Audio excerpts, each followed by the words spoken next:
നമസ്കാരം. എല്ലാ ദിവസവും രാവിലെയുള്ള പ്രീ മാർക്കറ്റ് റിപ്പോർട്ടിലേക്ക് കടക്കാം. അങ്ങനെ നമ്മുടെ മാർക്കറ്റ് വീണ്ടും ഒരു അവധി ദിവസത്തിലേക്ക് പ്രവേശിക്കുകയാണ്. നാളെ മഹാരാഷ്ട്ര സ്റ്റേറ്റ് ഇലക്ഷൻ കാരണം മാർക്കറ്റ് അവധിയാണ്.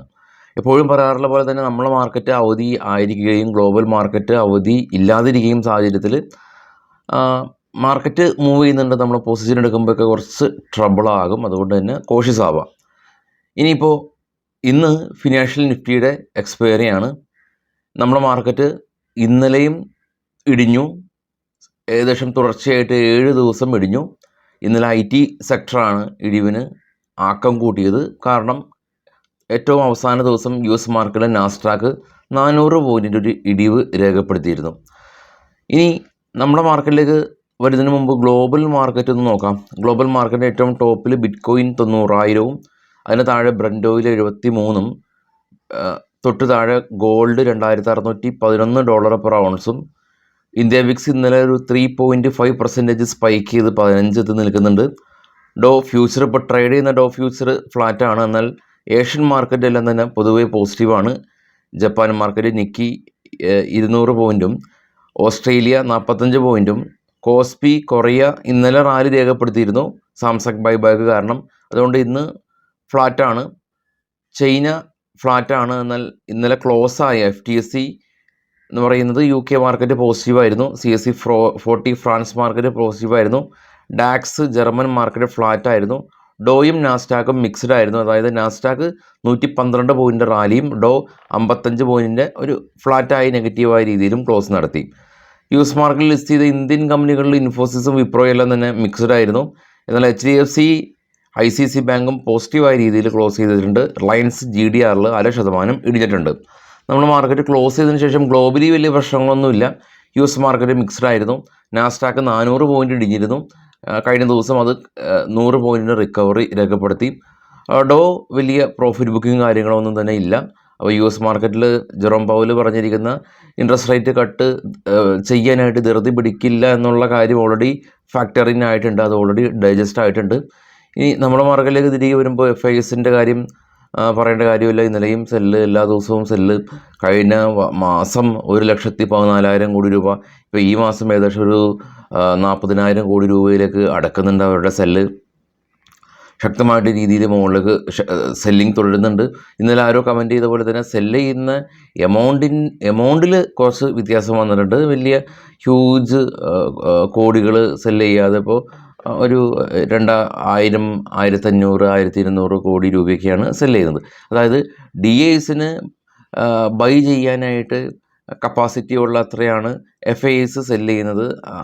അതിഭീകരമായ രീതിയിൽ സെല്ല് ഇല്ല എന്നുള്ളതാണ് ആശ്വാസം. കാരണം നമുക്ക് ഇന്ത്യൻ മാർക്കറ്റിൽ SIP ഇൻഫ്ലോ എന്ന് പറയുന്നത് ഒരു മാസം ഏകദേശം 25,000 കോടി രൂപയാണ്. ഒരു 1,200 കോടി രൂപ പ്രതിദിനം ബൈ ചെയ്യാൻ തക്കവണ്ണമുള്ള കപ്പാസിറ്റി നമ്മുടെ മ്യൂച്വൽ ഫണ്ടിനുണ്ട്, DISനുണ്ട്. അപ്പോൾ അത് ആണ് ഇപ്പോൾ ഒരു സ്ട്രോങ് ആയിട്ട് നിൽക്കുന്ന ഒരു ഘടകം എന്ന് പറയുന്നത്. അതും ഓരോ മാസം കണക്ക് വരുമ്പോൾ അതിൻ്റെ മുന്നിലുള്ള മാസത്തിലേക്കാളും കൂടുതൽ SIP ഇൻഫ്ലോ ഉണ്ട് എന്നുള്ളതാണ് അതിൽ ഏറെ ഒരു പോസിറ്റീവായിട്ടുള്ള ഒരു ഘടകം. നമ്മുടെ മാർക്കറ്റിൽ നിന്ന് ലൈം ലൈറ്റിലുള്ള കുറച്ച് സ്റ്റോക്കുകളുടെ വാർത്തകളിലേക്ക് വരാം. അതിനു മുമ്പ് ഇന്ന് ഫിനാൻഷ്യൽ നിഫ്റ്റിയുടെ എക്സ്പയറിയാണ്. സ്പോട്ടുള്ളത് 22,287 ആണ്. PCR ഏറ്റവും ടോപ്പിൽ കാണാം 0.79 എന്ന നിലയിലാണ്. കോളും പുട്ടും ഓൾമോസ്റ്റ് ഈക്വലായ രീതിയിലാണ് ഷോർട്ട് ചെയ്തിട്ടുള്ളത് എന്ന് തോന്നുമെങ്കിലും കോളാണ് പുട്ടിനേക്കാളും കുറച്ചും കൂടി കൂടുതൽ ഷോർട്ട് ചെയ്തിട്ടുള്ളത്. പക്ഷേ സ്റ്റിൽ ഈ അർദ്ധമണിയുടെയൊക്കെ വളരെ പരിസരത്തുള്ള 23,000 എല്ലാം തന്നെ, അതായത് 300 പോയിൻ്റ് അകലെയുള്ള പുട്ടെല്ലാം തന്നെ നിഫ്റ്റിയിൽ അറ്റ്ലീസ്റ്റ് അഗ്രസീവ് സെല്ല് നടക്കുന്നുണ്ട്. അതായത് 23,000 മേജർ സപ്പോർട്ടായിട്ടും ആക്ട് ചെയ്യും. ഈവൻ 23,100 ഒരു സപ്പോർട്ടായിട്ട് തന്നെ ആക്ട് ചെയ്യുന്നുണ്ട്. നിഫ്റ്റിയിലെ കാര്യം എടുക്കുകയാണെങ്കിൽ, കാരണം ഇന്നലെ HDFC ബാങ്ക് പോസിറ്റീവായിരുന്നത് കൊണ്ടാണ് ഈ ഒരു നിഫ്റ്റിയിൽ ഏറ്റവും കൂടുതൽ. നിഫ്റ്റിയിലും ബാങ്ക് നിഫ്റ്റിയിലും ആകെ 12 കമ്പനീസാണ് ഉള്ളൂ. അപ്പോൾ അതുകൊണ്ട് തന്നെ ഇതൊക്കെ ട്രേഡ് ചെയ്യാൻ വളരെയധികം എളുപ്പമായിരുന്നു. ഇത് നല്ല രീതിയിൽ ട്രേഡ് ചെയ്യുന്ന ആളുകൾക്ക്. നിഫ്റ്റിനെ സംബന്ധിച്ച് 50 കമ്പനികളുടെ വെയിറ്റേജ് ഉണ്ട്. 50 കമ്പനികളുടെ ചാർട്ടൊന്നും നോക്കേണ്ട കാര്യമില്ല. എങ്കിലും ഒരു ഈ റിലയൻസും അങ്ങനെയുള്ള HDFC ഒരേ സമയം നോക്കണം. ഈ ഫിൻനിഫ്റ്റിയുടെയും ബാങ്ക് നിഫ്റ്റിയുടെയും പ്രത്യേകത എന്ന് വെച്ചാൽ ബാങ്കിങ് കമ്പനികൾ, ബാങ്ക് നിഫ്റ്റിയിലെ കാര്യം പറയുകയാണെങ്കിൽ HDFC, ICICI ബാങ്ക്, കൊട്ടാക്ക പോലെയുള്ള ബാങ്കിനാണ് ഏറ്റവും കൂടുതൽ വെയിറ്റേജ്. നമുക്ക് വളരെ ഈ ട്രേഡ് ചെയ്യാനായിട്ട് ട്രേഡേഴ്സിൻ്റെ വളരെ ഇഷ്ടപ്പെട്ട ഒരു ഇൻഡെക്സാണ് ബാങ്ക് നിഫ്റ്റിയും ഫിൻനിഫ്റ്റിയൊക്കെ. അപ്പോൾ അതൊക്കെയാണ് ഇല്ലാതാകുന്നത്. അതിൻ്റെ റിയാക്ഷനൊക്കെ മാർക്കറ്റിൽ ഉണ്ടാകും. അതൊക്കെയാണ് ഇപ്പോൾ നമുക്ക് കാണുന്നത്. ഇന്നത്തെ സ്റ്റോക്കുകളുടെ വാർത്തകളിലേക്ക് വരാം.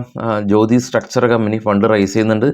ബോർഡ് മീറ്റിംഗ് നവംബർ 22-നാണ്. അപ്പോൾ അന്ന് ദിവസം തീരുമാനമെടുക്കും. ടോറൻറ്റ് പവർ കമ്പനി ഇവർ ഏകദേശം 1.1 lakh crores അടുത്ത ഒരു 8 വർഷത്തിനുള്ളിൽ ഇവർ ഇൻവെസ്റ്റ് ചെയ്യുന്നുണ്ട് ഇവരുടെ ബിസിനസ് വിപുലീകരണം നടത്താൻ. Varies energy company net profit 315 നിന്ന് 362 ഉയർന്നിട്ടുണ്ട്. NTPC ഗ്രീൻ എനർജി 10,000 കോടി രൂപയുടെ IPO ആണ്. ഓപ്പൺ ആകുന്നുണ്ട്. ഇന്ന് 102 രൂപ മുതൽ 108 രൂപയാണ് ഇതിൻ്റെ ഇഷ്യൂ പ്രൈസ് ഉള്ളത്. അപ്പോൾ ഇഷ്യൂ പ്രൈസ് നമ്മൾ റീറ്റെയിലേഴ്സാണ്. അപ്പോൾ ചെക്ക് ബോക്സ് ക്ലിക്ക് ചെയ്യുക, ഒരു ലോട്ട് മാത്രം അപ്ലൈ ചെയ്യാൻ ശ്രമിക്കുക. നല്ല സബ്സ്ക്രിപ്ഷൻ ഉണ്ടെങ്കിൽ ലോട്ട് റെസിസ്റ്റ് ആണല്ലോ. മഹാരാഷ്ട്ര ഇലക്ഷനാണ് നാളെ. മാർക്കറ്റ് ക്ലോസ്ഡാണ്. ITA കമ്പനിക്ക് 195 കോടി രൂപയുടെ ഒരു മൈനിങ് ഡിജിറ്റൽ ട്രാൻസ്ഫോർമേഷൻ ഓർഡർ കിട്ടി ഉത്തരാഖണ്ഡ് സ്റ്റേറ്റ് ഗവൺമെൻറ് ഭാഗത്തുനിന്ന്. അശോക ബിൽഡ്കോൺ കമ്പനിക്ക് 2,791 കോടി രൂപയുടെ ഓർഡർ നാഷണൽ ഹൈവേ അതോറിറ്റിയുടെ ഭാഗത്തുനിന്ന് ലഭിച്ചു.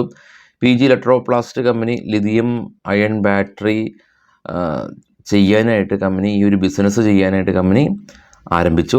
ONGC കമ്പനി NTPC ആയിട്ട് ജോയിൻറ്റ് വെഞ്ചറായിട്ട് ഓഫ്ഷോർ പ്രൊജക്റ്റുകളും കൂടാതെ തന്നെ വിൻഡ് പ്രൊജക്റ്റുകളും ആരംഭിക്കാനായിട്ട് ധാരണയായി. വിശദമായിട്ട് വൈകിട്ട് 7 മണിക്ക് പോസ്റ്റ്മാർക്കറ്റായിട്ട് എത്താം. Thank you.